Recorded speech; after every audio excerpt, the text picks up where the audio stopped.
is Ethan Sellers.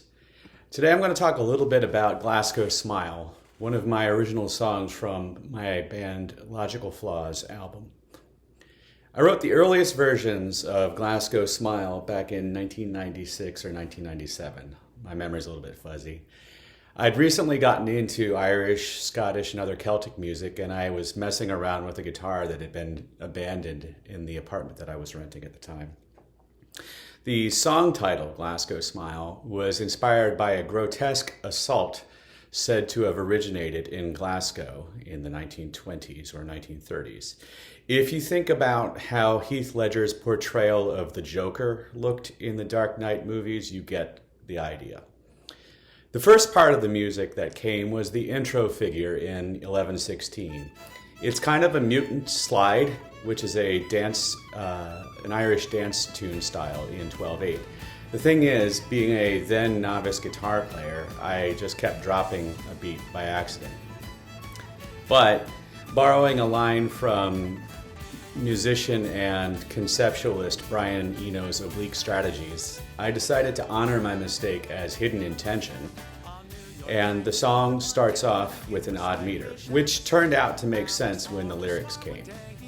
The first released recording of Glasgow Smile was on my rock band Tautologic's 2000 debut album, West is North, East is South. The paintings behind me are from the album art, actually. I've actually recorded this song 5 or 6 times, including this latest version on the Logical Flaw album. I did a home demo back when I wrote the song. I recorded it with Tautologic. I did a studio recording that's, I think, available on MySpace, but I can't seem to get it to play, with the Ethan Sellers Band. We were all doing it at the time. We were all into Dave Matthews. And it had a bunch of improv and sort of Fairport convention style. I did a demo recording with an early version of Logical Flaw, and I did a pre-production rehearsal demo with this band, and now the latest, and I kind of hope final, at least for me doing studio recordings. The final version is on the Logical Flaw album. The biggest difference in the versions, aside from personnel, which on this recording, this latest recording, include members of Logical Flaw, plus Tautologic electric guitarist Jay Montana, is that I wrote a better vocal melody. So after a couple versions, I decided that my original vocal melody wasn't up to snuff about 8 to 9 years ago. It kind of made sense that it was a simple vocal melody before, because it's such a wordy song. But at some point I decided that my vocal melodies needed to be good enough to be played instrumentally without words and still be worth listening to. I like what I came up with, but it was definitely a challenge to spit out all of those words and make all the leaps in this latest melody. It's also a challenging piece for the instrumentalists.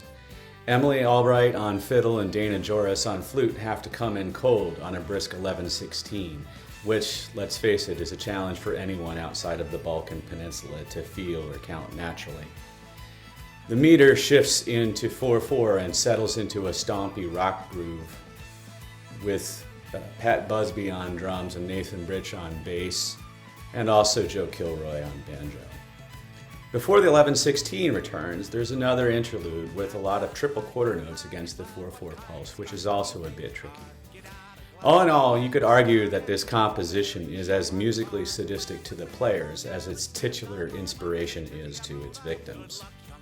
Anyway, I hope you enjoyed this little song explainer and that it adds something to your enjoyment of Glasgow Smile and the rest of the Logical Flaw album, which you can find on Bandcamp at logicalflaw.bandcamp.com, with flaw being spelled Fleadh, which is the Gaelic word for festival.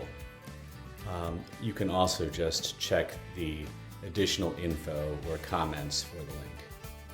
Anyway, thanks for watching. Like and subscribe, yada yada yada. Talk to you soon.